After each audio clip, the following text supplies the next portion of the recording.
మనం పిలవడం రాకపోవడమా? అందరూ వచ్చేసారు, మొదలెడదామా?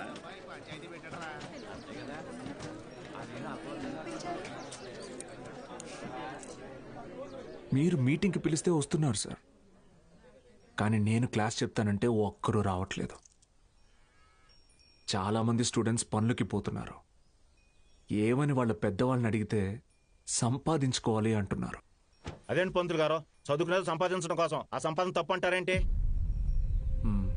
నేను నా ఇంటిది బుడ్డది కూలి పనికి వెళ్ళి రోజుకి 60 రూపాయలు తెచ్చుకుని 3 పూట్ల తింటున్నాం. అలాంటిది మా బుడ్డదాన్ని కాలేజీ పంపించి ఓ పూట పస్తులు ఉండమంటారా ఏంటి?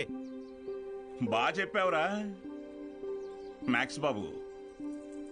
మా ఇన్స్పెక్టర్ సురేష్ గారిని చూడండి, కట్టింగ్లన్నీ పోను నెలకు 4,500 రూపాయలు సంపాదిస్తున్నారు.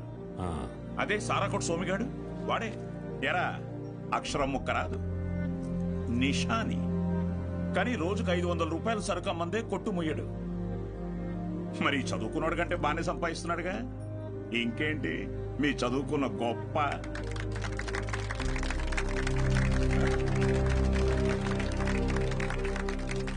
ఫ్యాన్స్.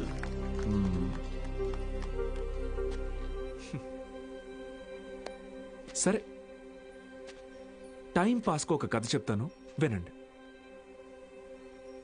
రామేశ్వరం అనే ఊరిలో ఒక పడవ నడిపేవాడు ఉండేవాడు. ఇంటి పట్టునే ఉండే అతని భార్య, 5 పిల్లలు. బాగా పేద కుటుంబం అయినా పిల్లల్ని ఎంత కష్టమైనా పడి చదివించేవాడు. ఆ ఇల్లాలు పాపం కడుపు మార్చుకుని ఆ 5 పిల్లల ఆకలి తీర్చేది. వాళ్ళ అమ్మ నాన్న పెట్టే గంజి అన్నం ముద్దలో ఏం మ్యాజిక్ ఉందో ఏమో, ఆఖరి పిల్లాడు అద్భుతంగా చదివేవాడు. క్లాస్ ఫస్ట్ తెచ్చుకున్నాడు. మెడ్రాస్ ఇన్స్టిట్యూట్ ఆఫ్ టెక్నాలజీ నుంచి ఇంజనీర్ అయ్యాడు. ఇస్రోలో సైంటిస్ట్ అయ్యాడు. మిస్సైల్ మ్యాన్ అన్న బిరుదుని పొందాడు. మొన్నటికి మొన్న పోఖ్రాన్లో జరిగిన న్యూక్లియర్ టెస్ట్ కూడా ఆయనే చేశారు. ఆయన పేరేంటో తెలుసా? ఏపీజే అబ్దుల్ కలాం.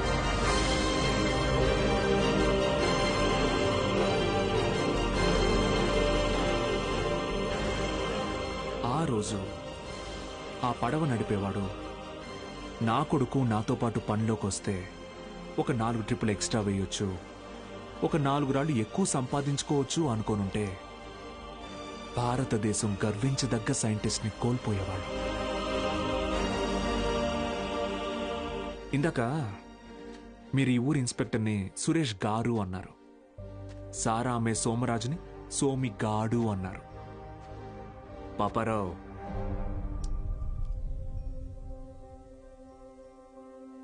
గారు డబ్బు ఎలాగైనా సంపాదించుకోవచ్చు, కానీ మర్యాదని చదువు మాత్రమే సంపాదించి పెడుతుంది.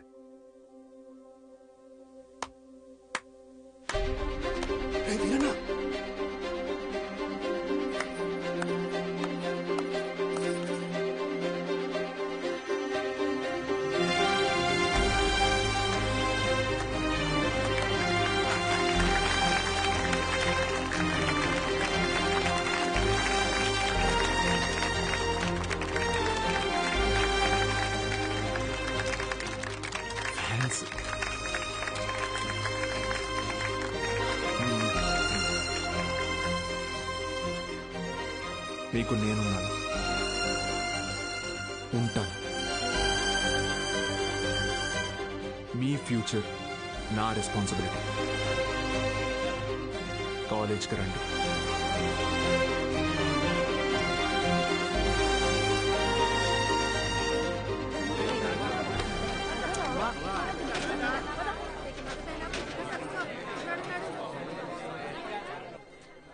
Balu sir, Balu sir. Madam, Monday కల్లా క్లాసులో నింపుతానని చెప్పాను కదా, నింపేస్తా. మీరు కాలేజ్కి ఏదో మంచి చేస్తారనిపిస్తుంది. Welcome to the college.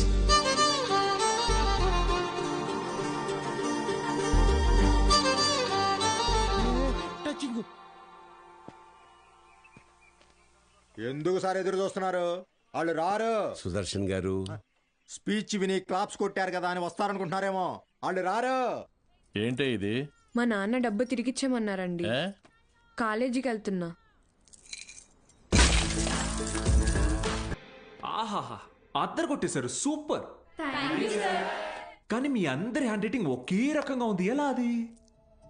ఎవరి హ్యాండ్ రైటింగ్ ఇది చెప్పండి. ఇప్పుడు మీరు చెప్పలేదనుకోండి, నేను క్లాస్ తీసుకోను. క్షమించండి, మేమెవరూ రాయలేదు సార్. Who wrote? సత్యగాడు రాశాడు సార్. సత్యగాడు ఎవరు? మన కాలేజీలోనే చదివాడు, 96th బ్యాచ్. వారంలో ఎంసెట్ పరీక్ష ఉందనగా పాపం వాళ్ళ అమ్మా నాన్న పురుగుల మందు తాగి చనిపోయారు. ఆ తర్వాత తను చదువుకు దూరం అయ్యాడు, చెడు వ్యసనాలకి దగ్గరయ్యాడు. ఆ రోజుకి ఏ పని దొరికితే ఆ పని చేస్తాడు. ఏ అరుగు ఖాళీగా ఉంటే ఆ అరుగు మీద పడుకుంటాడు. నా దగ్గర పని చేస్తావా? రోజుకు 30 రూపాయలు ఇస్తా, కానీ నేను ఏ పని చెప్పినా చేయాలి. రా. మనిషివేనా? ఇంకొకసారి పిచ్చి పిచ్చి వేషాలేస్తే ప్రిన్సిపల్ కి కంప్లైంట్ చేస్తాను. ఏమైందండి? మీ ఫ్రెండ్ కి అమ్మాయిలతో ఎలా బిహేవ్ చేయాలో చెప్పండి. ఏం చేసావు బ్రో? ఈ సచ్చినోడు మా అమ్మాయి చేయి పట్టుకుని నడిపిస్తున్నాడు. Oh my god. ఏదో రొమాంటిక్ గా ఉంటదని ట్రై చేశా. ఛీ, రొమాంటిక్ అంట. తాగావా? ధైర్యంగా ఉంటదని నేను 2 వేసా, తర్వాత వాళ్ళు 2 వేసారు. ఇన్ని చీల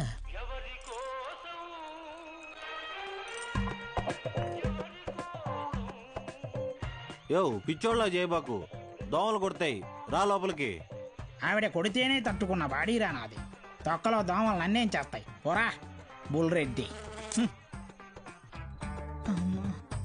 మలేరియా. మీనాక్షి జాగ్రత్త Balu. Bye bye brother, take care brother. ఏమైంది బ్రదర్? నేను కూడా వెళ్ళిపోతున్నా. బ్రదర్ మలేరియాకే భయపడితే ఎలా? దానికేం కాదు బ్రదర్, నా మాట. టైఫాయిడ్, డెంగ్యూ, చికెన్ పాక్స్ వచ్చేదానికి ఇక్కడే ఉండాలా? నేను పోతున్నా. బ్రదర్ అలా ఏం అవ్వదు బ్రదర్. అప్పట్లో నా జిమ్ కోచ్ కూడా ఇలాగే చెప్పాడు, నువ్వెంత వెయిట్ ఎత్తినా నీకేం కాదని. డంబెల్స్ అలా పైకి ఎత్తాను, కింద జారిపోయింది. ఇప్పుడు నీ బాటి పిల్లకి నేలా? నేను కూడా లెక్చర్ కదా, నన్ను ఎందుకు విషయం లేదురా? చూసావా, స్టూడెంట్స్ ఫాలోయింగ్ కూడా నీకే ఉంది, నాకే ఉంది. Brother my sister. కర్మ ఈ నోటితో సిస్టర్ అనాల్సి వస్తుంది, ఎప్పుడు అనుకోలేదు. మరి ఇప్పుడు ఏం చేద్దాం సార్? కెమిస్ట్రీ ఫిజిక్స్ కూడా నేనే క్లాసెస్ తీసుకుంటాను. మీరా? మీకు ఫిజిక్స్ కెమిస్ట్రీ కూడా వచ్చా? మేడం ఏంటి అలా మాట్లాడుతున్నారు? ఇంటర్లో ఫుల్ మార్క్స్ వచ్చేవి నాకు. ఇంగ్లీష్ తన్నేసింది కానీ, లేదంటే 1000 out of 1000 కన్ఫామ్ గా వచ్చేవి. మన బుల్రెడ్డి సారు, కార్తిక్ సారు కొన్ని పర్సనల్ రీజన్స్ వల్ల లీవ్ పెట్టారు.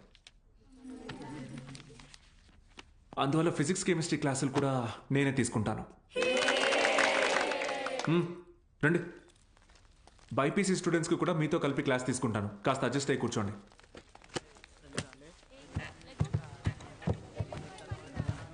సో ఇప్పుడు మనం చెప్పుకునేది స్పీడ్. పక్క పోరా. ఏయ్ నోరు మూసుకొని పోరా. ఏయ్ పాడితే మారా. ఓ రా కూర్చో. ఏంట్రా ప్రాబ్లం? ఏమైంది? కూర్చోండి. సార్ వాళ్ళు మా పక్కన కూర్చోకూడదు సార్. ఏ అంటే వాళ్ళు వాళ్ళు వేరే వాళ్ళు సార్. వేరే అంటే? వేరే అంటే వేరేనే. ఫోన్లేండి సార్, మేము నుంచుంటాం. అవును సార్. బయటికి పోండి. సార్ మేమేం చేశాం సార్? Get out.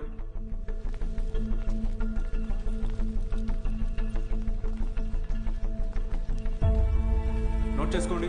స్పీడ్ అంటే తక్షణ వేగం. ఏంటి అందరూ బయట ఉన్నారు? సార్ బయట ఉండమన్నారు మేడం. ఎందుకు? ఎంత టోటల్ టైంలో ట్రావెల్ చేశామో కన్సిడర్ చేస్తే వచ్చేదే సగటు వేగం. Delta X by. Madam 5 minutes please. 5 minutes please. ఒక పర్టికులర్ ఇన్స్టింక్ట్ లో ఏదైనా బాడీ ఎంత దూరం ట్రావెల్ చేసిందో దాన్ని తక్షణ వేగం అంటారు. అర్థమైందా? బాగా అర్థమైందా? Very good. Get out. బయటకు వెళ్ళండి.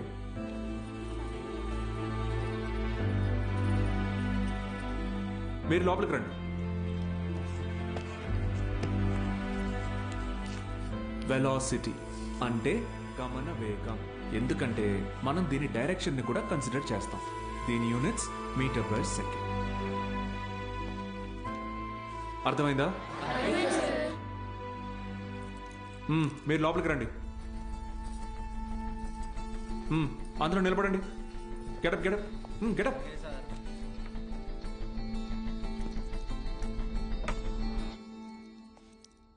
నేను ఈరోజు 2 టాపిక్స్ చెప్పాను. ఒకటి స్పీడ్, రెండోది వెలాసిటీ. రేపు 2 చాప్టర్స్ మీద టెస్ట్ పెడతాను, అందరూ ప్రిపేర్ అయ్యారండి. అదేంటి సార్, మాకు స్పీడ్ గురించేగా చెప్పారు. సార్ మరి మాకు వెలాసిటీ గురించే చెప్పారు కదా సార్. నేను 2 టాపిక్స్ చెప్పాను. ఒకటి స్పీడ్, ఇంకొకటి వెలాసిటీ. రేపు ఈ 2 టెస్ట్ పెడతా, ప్రిపేర్ అయ్యి రండి. సార్ ఇది అన్యాయం సార్. ఆహా, అవును సార్, ఇలా వేరువేరుగా క్లాసెస్ చెప్తే ఎలా? 60 నిమిషాల ఒక క్లాస్ని నేను వేరువేరుగా చెప్పినందుకే నాలో తప్పు కనపడుతుంటే 17 ఏళ్ళురా మీకు. మనిషికి మనిషికి మధ్య కులం అనే గోడ కట్టుకొని బతుకుతున్నారు. తప్పు అనిపించట్లా? సార్ మా ఇంట్లో ఒప్పుకోరు సార్. ఇది మీ ఊరు, ఓకే. రేపు పై చదువులకి టౌన్కో సిటీకో వెళ్తారు. అక్కడ ఇలానే అంటారా? చదువు తర్వాత మీకు మంచి ఉద్యోగం వస్తుంది. మీ పై ఆఫీసర్ మీరన్న వేరే వాడు వస్తాడు. చీచి నీ దగ్గర పని చేయను అని వెళ్ళిపోతారా? అసలు ఇన్నాళ్ళ నుంచి ఇక్కడ ఉన్నాను కదా, నా కులం ఏంటో తెలుసా? అక్కర్లేదా? ఎందుకంటే నేను మీకు చదువు చెప్తాను, అందుకే నా కులం మీకు అక్కర్లేదు. సత్తిగాడితో మీ అసైన్మెంట్ రాయించుకున్నప్పుడు వాడి కులం గుర్తు రాలేదు. ఎందుకంటే అవసరానికి కులం ఉండదు, అలాగే అవసరం లేని మనిషి ఉండడు. ఇది మీకు అర్థమైన రోజున మీ మనసులో కులం ఉండదు.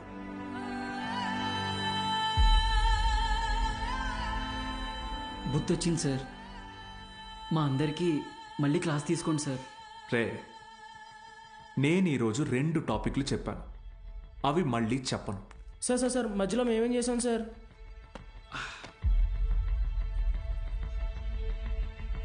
రే వీరన్న, సార్ చెప్పిన క్లాస్ నీకు బాగానే అర్థమైందిగా? అర్థమైంది. వెలాసిటీ గురించి నువ్వు నాకు చెప్పు, స్పీడ్ గురించి నేను నీకు చెప్తా, సరేనా? రా పద్మావతి, రా.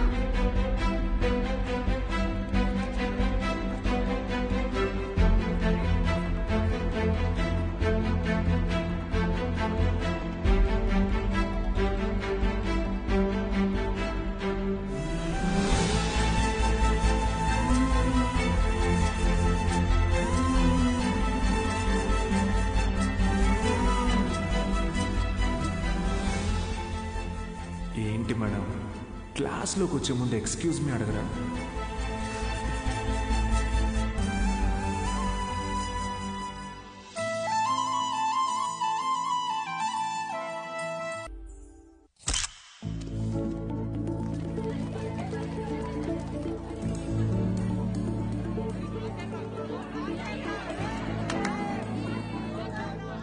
బాలు సార్ మొదటి పరీక్ష పాస్ అయ్యారు. స్టూడెంట్స్ అందరూ ఫస్ట్ క్లాస్లో పాస్ అయ్యారు. కాలేజ్ అంతా పండగ వాతావరణం అలుముకుంది.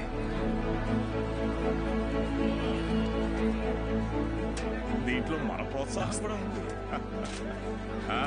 మొత్తానికి సాధించావయ్యా మ్యాథ్స్.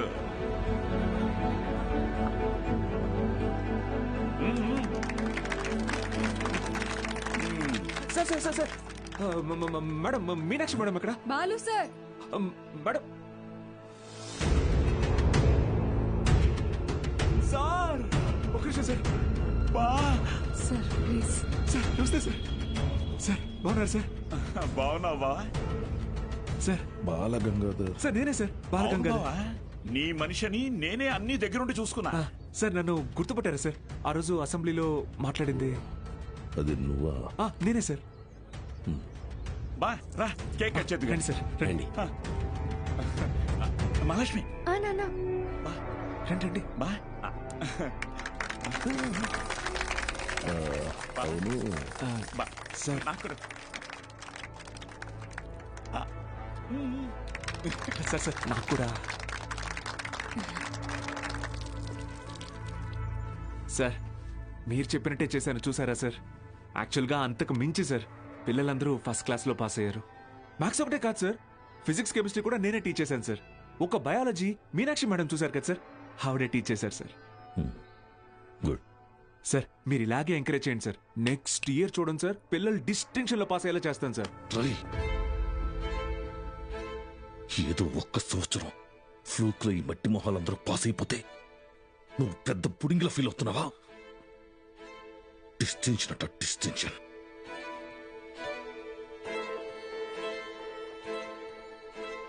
సార్ నేనేం చేశాను సార్? మొత్తం మన కాలేజీలన్నింటినీ రిస్క్ లో పెట్టేశావు. మీ college pass rate 75, Siripuram government కాలేజీలో పాస్ రేట్ 100. మేమంతా ఆ కాలేజీకి వెళ్తాం అని అంటున్నారా? మన town branch middle class customers. Customers students కదా సార్? కస్టమర్సేరా, కస్టమర్సే. ఇది వ్యాపారం. ఏ వ్యాపారంలోనైనా టార్గెట్ మిడిల్ క్లాస్ కస్టమర్సే. చాలా కాలం పట్టిందిరా వాళ్ళ మైండ్ ని ట్యూన్ చేయడానికి. అది నువ్వు వచ్చి మార్చేస్తావా? ఏది సార్? క్వాలిటీ ఆఫ్ ఎడ్యుకేషన్ కావాలంటే కాసులు ఖర్చు పెట్టాలి. త్రిపాఠి లోగో ఇక్కడ ఎందుకుందో తెలుసా? ఇది డబ్బుండే place. Zero fees zero education, more fees more education. ఇదేరా ఇప్పుడు trend. Inter plus EAMCET 25,000 rupees, inter plus IIT 45,000 rupees. ఇదేరా లెక్క. డబ్బులున్నవాడు ఈ లెక్కని కొంటాడు, తక్కువ ఉన్నవాడు అప్పు చేసైనా కడతాడు. మరి లేనివాడి సంగతి ఏంటి సార్? ఆ దిక్కుమాల కోసమే ఈ గవర్నమెంట్ కాలేజీలు ఉంది చూడు. వాళ్ళకి పెద్ద పెద్ద ఆశలేమి ఉండవురా. ఇంటర్ ఎగ్జామ్ రాస్తే ఏదో గొప్పగా ఫీల్ అవుతారు, పాస్ అయితే ఇదిగో ఇలా పండగ చేసుకుంటారు. ఫైనల్ గా పల్లెటూరులో అయితే ఏ పాలేరుగానో పని మనిషిగానో మారుతారు. సిటీలో అయితే డ్రైవర్ గానో వంట మనిషిగానో సెటిల్ అవుతారు. Lower middle class. మా నాన్న కూడా ఓ డ్రైవరే సార్. మా ఫ్యామిలీ కూడా lower middle class. Ray I mean అది నిన్నలేదు. మీరు ఈ కాలేజీలన్నిటినీ టేక్ ఓవర్ చేసింది వీళ్ళ బాగు కోసం కాదా సార్? మీ వ్యాపారం కోసమా? అరే నువ్వు తప్పుగా అర్థం చేసుకున్నావురా. నేను అలా అనలేదు. నన్ను ఇక్కడికి పంపింది నేనేదో సాధిస్తానన్న నమ్మకంతో కాదా, నేనేం పీకలేనన్న ధైర్యంతోనా? అరే బాలు, ఏదో కోపంలో టంగ్ స్లిప్ అయింది అంతే, వదిలే.